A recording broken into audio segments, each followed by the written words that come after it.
오늘 이 아침 하나님께서 주시는 말씀 요한복음 5장 1절에서 15절 말씀 한 절씩 교도하겠습니다. 그 후에 유대인의 명절이 있어 예수께서 예루살렘에 올라가시니라. 예루살렘에 있는 양문 곁에 히브리 말로 베데스다라 하는 못이 있는데 거기 행각 5이 있고 그 안에 많은 병자, 소경, 절뚝발이, 혈기 마른 자들이 누워 물의 동함을 기다리니 이는 천사가 가끔 못에 내려와 물을 동하게 하는데 동한 후에 먼저 들어가는 자는 어떤 병에 걸렸든지 낫게 되미러라. 거기 38년 된 병자가 있더라. 예수께서 그 누운 것을 보시고 병이 벌써 오랜 줄 아시고 이르시되 네가 낫고자 하느냐. 병자가 대답하되 주여, 물이 동할 때에 나를 못에 넣어줄 사람이 없어 내가 가는 동안에 다른 사람이 먼저 내려가나이다. 예수께서 가라사대 일어나 네 자리를 들고 걸어가라 하시니 그 사람이 곧 나아서 자리를 들고 걸어가니라. 이날은 안식일이니 유대인들이 병 나은 사람에게 이르되 안식일인데 네가 자리를 들고 가는 것이 옳지 아니하니라. 대답하되 나를 낫게 한 그가 자리를 들고 걸어가라 하더라 한데 저가 묻되 너더러 자리를 들고 걸어가라 한 사람이 누구냐 하되 고침을 받은 사람이 그가 누구신지 알지 못하니 이는 거기 사람이 많음으로 예수께서 이미 비하셨음이라. 그 후에 예수께서 성전에서 그 사람을 만나 이르시되 보라, 내가 나았으니 더 심한 것이 생기지 않게 다시는 죄를 범치 말라 하시니 함께 보겠습니다. 그 사람이 유대인들에게 가서 자기를 고친 이는 예수라 하니라. 어떤 사람은 너무 오래 같은 자리에 머물고 있게 되면 마치 그 자리가 자기의 인생이 되어버리는 것 같습니다. 처음에는 그곳에 잠시 있는 줄 알았지요. 조금만 있으면 나아질 줄 알고 또 조금만 기다리면 상황이 바뀔 것이라 그렇게 생각했습니다. 그런데 어느덧 그 자리에 오래 있다 보니 그 자리가 익숙해지고 안전해지고 심지어 그 자리를 떠난 것이 두려워지기까지 합니다. 오늘 본문에도 무려 38년 동안이나 한 자리에 누워 있었던 사람이 등장하는데요. 아마 처음에 그도 이번에는 되겠지라고 생각했을 겁니다. 그런데 그 생각이 10년이 지나고 20년이 지나고 30년이 지나면서 그가 했던 그 기대는 점점 사라져가기 시작합니다. 절망이 일상화 되어버립니다. 그런 가운데서 그에게 누가 찾아오십니까? 예수님이 찾아오시고 예수님이 물으십니다. 너가 지금 낫고자 하느냐? 너가 지금 낫고자 하느냐? 라고 물으십니다. 예수님의 질문은 그의 회복되어야 할 육체를 향한 질문만이 아니라 그의 굳어버린 마음을 향한 질문이기도 했습니다. 오늘 하나님께서 동일하게 우리에게도 물으십니다. 네가 낫고자 하느냐라고 말입니다. 베데스다 연못은 병자들에게 너무나도 잘 알려진 장소입니다. 어떻게 소문이 나 있습니까? 천사가 내려와서 물을 움직일 때인데 그때 가장 먼저 들어가는 그 사람은 어떤 병이든지 낫는다라고 하는 이러한 믿음이 그곳을 이렇게 둘러싸고 있었습니다. 베데스다는 히브리어로 자비의 집입니다. 자비의 집. 그런데 실제 모습은 어떠했습니까? 겉으로는 자비의 집일지 모르겠지만 실상 그 주변에서 일어나고 있는 일은 어떤 것이었습니까? 가장 치열한 경쟁이 있는 자리가 베데스다 못가였습니다. 가장 빨리 들어가는 그 한 사람만 치유받을 수 있기 때문입니다. 속도가 생명을 결정했던 것이죠. 다른 사람을 이겨야지만 내가 살 수 있었던 자리였습니다. 몸도 병들었지만 그곳에 있으면서 마음까지 병들고 있었습니다. 요한은 그를 이렇게 소개하는데요. 5절에 거기 38년 된 병자가 있더라 했습니다. 이 38년 아마도 그의 삶의 거의 대부분의 시간이었을 겁니다. 그렇게 그는 늘 그 자리에 있었던 사람이었습니다. 속도가 치유를 결정했기 때문에 그 현장에서 그가 회복되고 고침받을 수 있는 기회는 거의 없었을 것입니다. 그래서 그는 7절에 이렇게 말합니다. 병자가 대답하되 주여 물이 동할 때에 나를 못에 넣어줄 사람이 없어 내가 가는 동안에 다른 사람이 먼저 내려가나이다. 이 말 속에는 그의 생애가 담겨 있는 것 같습니다. 주님, 나를 도와줄 사람이 없습니다. 그래서 나는 늘 늦습니다. 그리고 나는 늘 뒤처져 있는 존재입니다. 그래서 그에게는 한 가지 목표뿐이었습니다. 38년 동안 한 가지만을 그는 갈망하고 있었습니다. 그것이 무엇입니까? 다음에는 내가 먼저 들어가야지. 다음에는 내가 먼저 들어가야지. 이것이 그의 유일한 갈망함이었습니다. 그의 간절함은 예수님을 아는 것도 아니었고 죄 사함 받는 것도 아니었고 하나님과 관계 회복되는 것도 아니었고 오로지 나를 물에 넣어줄 그 사람에 대한 그 간절함이 전부였습니다.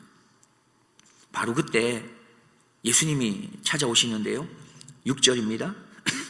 예수께서 그 누운 것을 보시고 병이 벌써 오랜 줄 아시고, 예수님은 아셨습니다. 그의 과거도 아셨고 그 38년 된 병자의 그 현재에 좌절하고 있는 그 마음도 아셨습니다. 그 가운데 예수님이 물으십니다. 네가 낫고자 하느냐? 이 질문은 단순한 질문이 아니었지요. 그의 죽어버렸던 그 소망을 깨우고 있는 질문이었습니다. 절망 속에 굳어버렸던 그의 심령 가운데 다시금 믿음을 일으켜주는 그런 질문이었습니다. 정말 네가 원하고 있느냐 물으시는 것이죠. 아직도 너에게 그 간절함이 있느냐 물으시는 겁니다. 너의 그 소망이 아직 살아있는 것이냐 묻고 있는 것이죠. 38년 된 그 병자는 아마 조금도 주저하지 않았을 것입니다. 왜 그렇습니까? 그의 심장은 그 한 가지 소원을 가지고 뛰고 있었기 때문입니다. 바로 먼저 들어가고 싶습니다. 먼저 들어가고 싶습니다라고 말했을 것이죠. 그런데 그때 예수님은 전혀 다른 말을 하고 있습니다. 일어나 내 자리를 들고 걸어가라. 물에 들어가라 말씀하시지도 않고 내가 이렇게 저렇게 도와주겠다고 말씀하시지도 않습니다. 그저 일어나라 말씀합니다. 38년 동안 그를 붙들고 있었던 자리를 털어버리고 일어나라 말씀하시는 겁니다. 그 자리가 어떤 자리입니까? 저주의 자리이지 않습니까? 패배의 자리입니다. 수치의 자리였던 것이죠. 그런데 예수님은 말씀합니다. 바로 그 자리를 네가 이제는 들고 걸어가라고 말씀합니다. 전에는 너가 그 자리를 의존하고 있었다면, 그렇게 그 자리가 너를 들고 있었다면 이제는 그것을 너가 들고 일어나라고 말하고 있는 것입니다. 말씀이 그에게 들어가자마자 즉시 회복이 일어났습니다. 9절 말씀에 그 사람이 곧 나아서 자리를 들고 걸어가니라. 하나님의 말씀, 주님의 말씀이 임하니까 즉시 변화가 일어났다는 겁니다. 태초에 하나님이 말씀을 하니까 모든 만물이 지어진 것처럼 예수님께서 말씀하시자 이 한 사람의 인생이 새롭게 다시금 창조되기 시작했던 것입니다. 그리고 요한은 굳이 여기에 덧붙여서 9절 하반절에 이렇게 말합니다. 이날은 안식일이었다고 말합니다. 왜 이것을 강조합니까? 사실 38년 동안 그는 진짜 안식을 한 번도 누리지 못했던 것입니다. 그리고 그날 처음으로 참된 안식을 맛보기 시작했던 것이죠. 그런데 그렇게 진짜 참된 안식을 맛보고 있는 그 가운데 유대인들이 뭐라고 말하고 있습니까? 10절을 보면은 안식일인데 내가 자리를 들고 가는 게 옳지 않다 말합니다.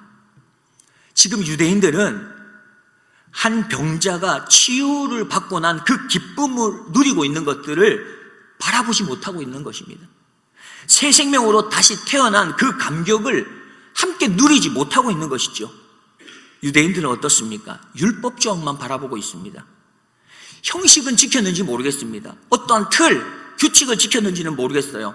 그러나 그 안에서 누려야 할 안식은 잃어버렸다는 것입니다. 잠깐 생각해 보고자 합니다. 우리가 걸어가고 있는 신앙의 모습은 어떠합니까? 우리가 안식일을 지키고 주일을 지키고 교회에 나오고 그렇게 하고 있습니다. 그런데 정말 우리가 주일날 예배의 자리에 나와 교회에 나와 하나님이 주시는 그 안식을 누리지 못하고 있는 것은 아닌가 말입니다. 더 힘들고 더 바쁘고 더 분주하고 그렇게 살아가고 있는 우리의 모습은 아닐까 하는 것이죠. 이후에 예수님은 성전에서 그를 다시 만나서 말씀합니다. 14절에 보면 보라, 네가 나았으니 더 심한 것이 생기지 않게 다시는 죄를 범하지 말라. 이 말씀은 더 이상 죄를 계속 짓지 말라는 것이지요. 육체의 회복으로 끝나지 말라는 것입니다. 하나님과의 관계 안에서 진짜 참된 안식을 누리라고 말씀하고 있는 것입니다. 사랑하는 성도 여러분, 베데스다에는 간절한 사람들이 얼마나 많았겠습니까? 어느 누구보다 간절했을 것입니다. 누구보다 절박했고 누구보다 열심히 있는 사람들이 모였습니다. 그러나 그 간절함이 그들을 참된 안식으로 이끌지는 못했던 것입니다.